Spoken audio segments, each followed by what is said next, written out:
नमस्कार दोस्तों। Read psycho की टेस्ट सीरीज चल रही थी जिसका अगला वीडियो है। देखिए आज के वीडियो का पहला प्रश्न, किसके अनुसार व्यक्तित्व व्यक्ति के संगठित व्यवहार का संपूर्ण चित्र होता है? तो डेसील के अनुसार। किसके अनुसार व्यक्तित्व व्यक्ति के संगठित व्यवहार का संपूर्ण चित्र होता है? डेसील के अनुसार। अगले प्रश्न की बात करें कि निम्नलिखित में से अपराधी बालकों के उपचार एवं शिक्षा के लिए कौन सी निरोधात्मक प्रविधि है? तो माता पिता का स्नेह एवं प्यार। निम्नलिखित में से अपराधी बालकों के उपचार एवं शिक्षा के लिए कौन सी निरोधात्मक प्रविधि है? तो माता पिता का स्नेह एवं प्यार।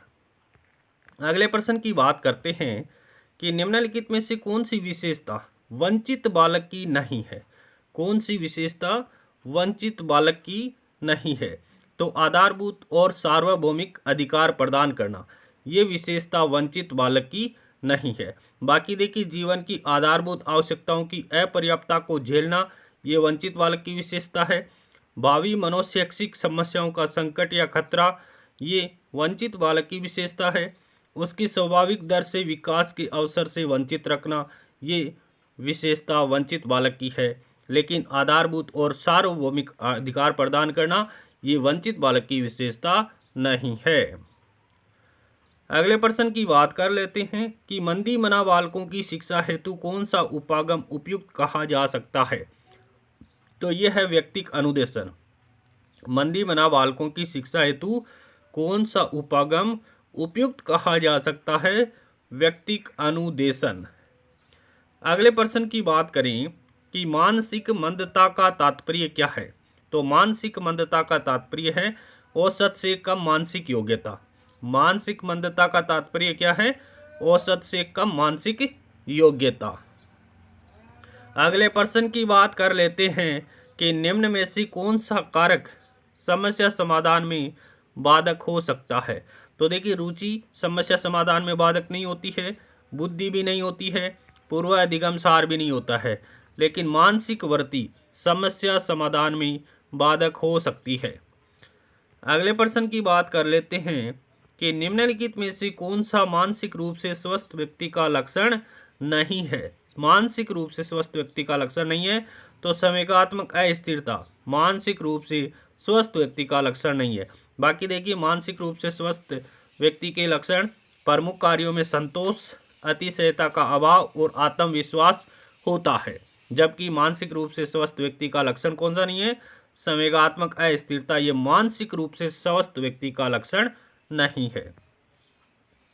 अगले प्रश्न की बात कर लेते हैं, स्नेलन चार्ट का संबंध किससे है? तो ये है दृष्टि बाधित बालकों से। स्नेलन चार्ट का संबंध किससे है? दृष्टि बाधित बालकों से है। अगले प्रश्न की बात करते हैं, निम्नलिखित में से किस पद्धति का उपयोग करते हुए हकलाने की समस्या से निपटा जा सकता है? तो प्रवर्धित वाक्य का प्रयोग करके हकलाने की प्रवृत्ति से निपटा जा सकता है। किस वाक्य का प्रयोग करके? प्रवर्धित पद्धति का प्रयोग करके। अगले प्रश्न की बात करते हैं कि पूर्ण रूप से नेत्रहीन बच्चे को ज्यामितीय विचारों की व्याख्या की जा सकती है? तो मौखिक विवरण और मूर्त अनुभव के द्वारा।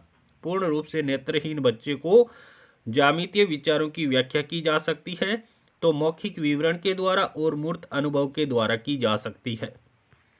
अगले प्रश्न की बात करें कि वर्तमान में असमर्थ या निःशक्त बालकों की शिक्षा है? तो समावेशित शिक्षा है। वर्तमान में असमर्थ निःशक्त बालकों की शिक्षा कौन सी है? समावेशित शिक्षा है। अगले प्रश्न की बात करते हैं कि एक समस्या को मूल एवं अपसारी समाधानों के साथ करने की योग्यता निम्नलिखित में से किसकी एक प्राथमिक विशेषता है? तो सृजनात्मक बच्चों की है। एक समस्या को मूल एवं अपसारी समाधानों के साथ करने की योग्यता किसकी प्राथमिक विशेषता है? तो सृजनात्मक बच्चों की प्राथमिक विशेषता है।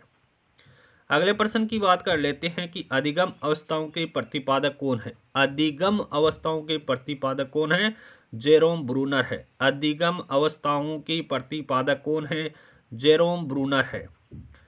अगले प्रश्न की बात कर लेते हैं कि थारनडाइक के किस मुख्य नियम को उपयोग एवं अनुप्रयोग का नियम कहते हैं। तो किस नियम को कहते हैं? अभ्यास के नियम को। थारनडाइक का मुख्य नियम है अभ्यास का नियम, जिसे उपयोग एवं अनुप्रयोग का नियम भी कहते हैं। अगले प्रश्न की बात कर लेते हैं कि मनोविज्ञान व्यवहार का शुद्ध विज्ञान है, यह परिभाषा किसके द्वारा दी गई? तो यह परिभाषा वाटसन के द्वारा दी गई कि मनोविज्ञान व्यवहार का शुद्ध विज्ञान है।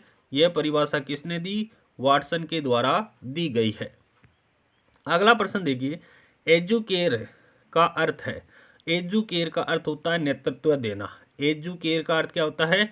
नेतृत्व देना। इंग्लिश में आ जाए तो to lead out, to lead out या नेतृत्व देना।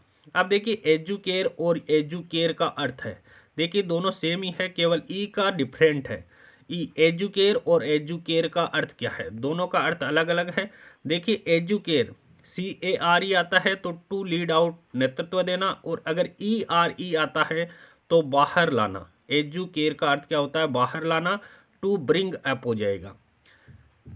अगले प्रश्न की बात करें कि एजुकेटम का अर्थ क्या है? एजुकेटम का अर्थ होता है प्रशिक्षण, अर्थात द एक्ट ऑफ ट्रेनिंग। एजुकेटम का तात्पर्य क्या है? प्रशिक्षण, द एक्ट ऑफ ट्रेनिंग।